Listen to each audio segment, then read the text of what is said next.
एक ऐसा शहर जहां हर कदम पर हीरे बिछे थे। एक ऐसी तिजोरी जिसे दुनिया की सबसे सुरक्षित तिजोरी मानी जाती थी, और एक मास्टरमाइंड जिसने इसे लूटने की ठानी, और वो भी बिल्कुल फिल्मी अंदाज में। यह है दुनिया की सबसे बड़ी डायमंड चोरी की कहानी। 5 लोगों की टीम, 3 साल की तैयारी, और सिर्फ 5 घंटे में करोड़ों के हीरे गायब। ना कोई गोली चली, ना कोई अलार्म बजा, और फिर भी इतिहास बन गया।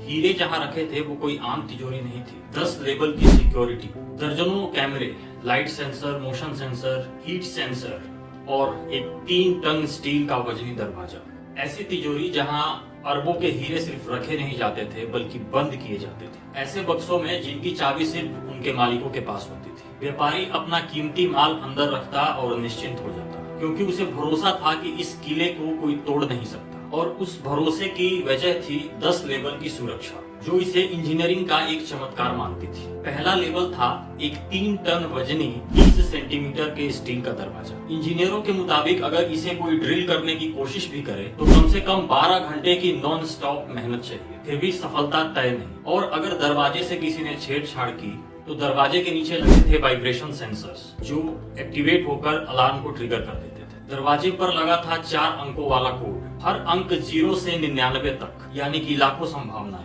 और सबसे खास बात, अगर कोड सही न हो तो ताले में चाबी जा ही नहीं सकती थी। और चाबी की बात करें तो ये कोई मामूली चाबी नहीं थी। 30 सेंटीमीटर लंबी, बेहद मजबूत और दरवाजे जितनी मोटी। 30 सेंटीमीटर का मतलब लगभग 1 फुट। इतना ही नहीं, दरवाजे के ऊपरी कोने पर था एक मैग्नेटिक सेंसर। जैसे ही दरवाजा खुलता 2 मेटल के टुकड़े अलग होते और अलार्म एक्टिवेट हो जाता। मतलब अगर आपके पास कोड और चाबी दोनों हो तो जैसे ही दरवाजा खुलेगा अलार्म फिर भी एक्टिवेट हो जाएगा। और अगर किसी तरह आपने बाहरी सुरक्षा को तोड़ भी दिया तो अंदर इंतजार कर रहे थे और भी खतरनाक जाल। तिजोरी के भीतर थे 3 मेन सेंसर्स। लाइट सेंसर जो छत पर लगा था, हीट और मोशन सेंसर जो दोनों दीवारों पर एक ही डिवाइस से कनेक्टेड थे। कोई भी हलचल, कोई भी टेम्परेचर में चेंज, आप तुरंत पकड़े जाते। मतलब दरवाजा खुलने के बाद भी हिला तक नहीं जा सकता था।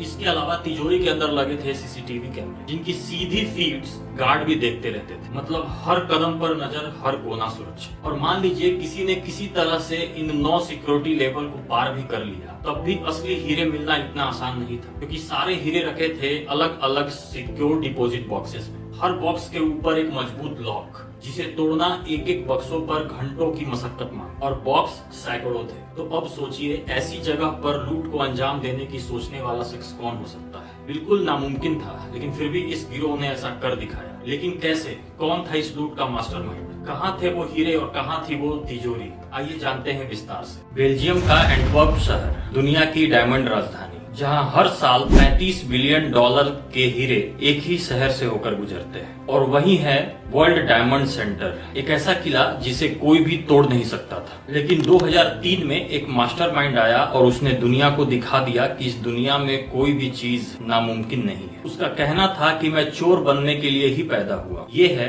लियोनार्डो नोटार बार्टोलो और उसके 4 साथियों की कहानी। एक ऐसा गिरोह जिसने 3 साल तक हर दरवाजे, हर कैमरे और हर सेंसर को समझा, और फिर एक रात में उड़ा ले गए 100 मिलियन डॉलर के डायमंड्स, गोल्ड और कैश।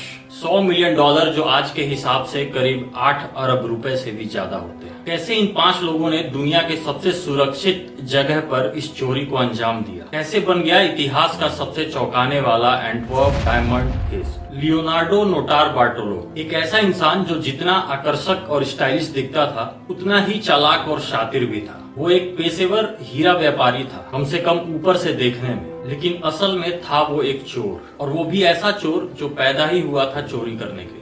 एक ऐसा इंसान जिसने बेल्जियम के डायमंड सेंटर को लूटने का सपना देखा, लेकिन उसकी शुरुआत वो इतनी मासूम लगती थी कि कोई सोच भी नहीं सकता था कि वो उसके इस चोरी का हिस्सा है। लियोनार्डो में एक अजीब सी कशिश थी। वो उन चालाक ठगों की तरह था जो अपने करिश्मे और सच्चाई की छवि से लोगों को झूठ में यकीन दिला देते थे। लोग उसके साथ इतने कंफर्टेबल हो जाते थे कि सतर्कता छोड़ देते थे, और वहीं लियोनार्डो बाजी पलट देता था अपनी चतुराई और छुपे टैलेंट से। जब वो सिर्फ 19 साल का था तब से महंगी स्पोर्ट्स कारों को चुराना शुरू कर दिया, लेकिन जल्द ही उसे समझ आ गया कि असली कमाई तो हीरो में है, क्योंकि डायमंड्स छोटे होते हैं, हल्के होते हैं और उन्हें ट्रेस करना लगभग नामुमकिन हो जाता है। और सबसे जरूरी बात कि उनकी कीमत करोड़ों में होती है। जैसे ही उसने हीरो की दुनिया में कदम रखा, उसे अलग अलग आभूषणों से प्यार हो गया। ये अलग अलग आभूषण उसे बहुत आकर्षित करते। वो सिर्फ चोर नहीं था, वो एक टैलेंटेड डिजाइनर भी था। उसने अपनी खुद की ज्वेलरी शॉप भी खोली और यहीं से शुरू हुआ उसका नेटवर्क, जो लीगल भी था और इलीगल भी।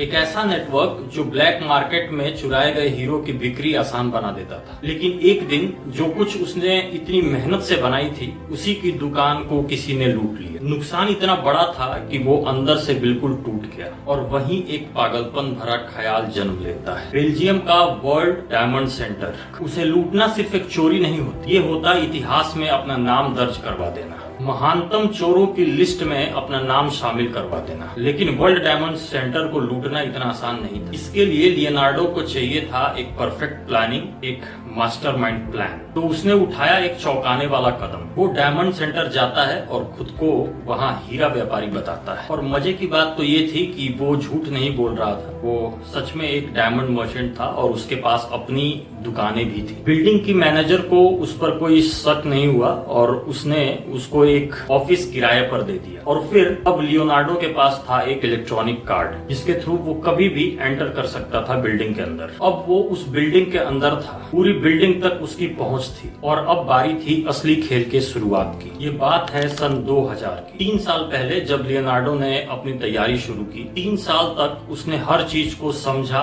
परखा, हर रूटीन और हर एक सेकंड की जानकारी ली। अब चूंकि वो बिल्डिंग का आधिकारिक किराएदार था, तो उसके पास था एक सेफ डिपॉजिट और बॉक्स लेने का अधिकार। वो बॉक्स जिसमें डायमंड्स वो रख सकता था। जैसे ही उसने वो सेफ लिया, उसके पास तिजोरी के अंदर जाने की सीधी इजाजत मिल गई। वो वॉल्ट जो बिल्डिंग के अंडरग्राउंड फ्लोर पे था, वहां जाने के लिए आपको एक इलेक्ट्रॉनिक कार्ड की जरूरत पड़ती थी। वहां मौजूद गार्ड जो उस कैमरे की निगरानी कर रहे होते थे, वो अंदर जाने की इजाजत देते थे। मेन वॉल्ट का दरवाजा सिर्फ ऑफिस टाइम में ही खुलता था, लेकिन हर बार उस दरवाजे को खोलने और बंद करने के झंझट से बचने के लिए उसके अंदर होता था एक डे डोर, जिससे बिल्डिंग के टेनेंट आसानी से आ जा सकते थे। बड़ा दरवाजा दिन भर खुला रहता था। अब लियोनार्डो जब चाहे वॉल्ट के अंदर जा सकता था। उसके पास एक चाबी मौजूद होती थी जो उसके सेफ की चाबी थी। वो अपने सेफ को खोलकर जो चाहे वहां कर सकता था, लेकिन ये सब गार्ड के निगरानी में ही होता था। उसके हर मूव पर कैमरा नजर रखता था। वॉल्ट के बाहर होता था एक हथियार बंद गार्ड, लेकिन अंदर कोई नहीं होता। टेनेंट को थोड़ी सी प्राइवेसी जरूर दी जाती थी। लियोनार्डो जब भी अपने वॉल्ट में जाता तो सिर्फ अपना बॉक्स ओपन करने नहीं जाता। उसके बैग में एक होता था छोटा सा कैमरा, जिसके थ्रू वो उस वॉल्ट के हर एक कोना, हर एक डिवाइस, हर एक सेंसर्स की फोटो खींचता रहता। उस कैमरे से वो हर एक ऐसी चीज की तस्वीर लेता रहा जो उसे चोरी करने से रोक सकता था। लियोनार्डो हर दिन वॉल्ट में जाता और हर बार कुछ नया करने की कोशिश करता, हर बार कुछ नया सीखता, कुछ नया रिकॉर्ड करता। उसने कोई जल्दीबाजी नहीं की। जितनी जानकारी वो हासिल करना चाहता था उसने की। फिर आया साल 2002, मतलब ऑपरेशन से ठीक 8 महीने पहले। लियोनार्डो को ये समझ आ गया था कि ये काम उसके अकेले के बस का नहीं है, तो इसके लिए चाहिए एक परफेक्ट टीम। तो उसने इस प्लान के लिए 4 लोगों को चुना। तो कौन थे वो 4 लोग जो उसके इस मिशन का हिस्सा बने? क्या क्या काम था उनका इस रॉबरी में, और उन्होंने मिलकर ऐसा क्या किया कि ये इतिहास में दर्ज हो गया? इस हाई प्रोफाइल हिस्ट की अगली परतें खोलेंगे हम वीडियो के अगले पार्ट में। तो अब तक आपने चैनल को सब्सक्राइब नहीं किया है तो सब्सक्राइब कर लीजिए, क्योंकि असली चोरी तो अब शुरू होती है।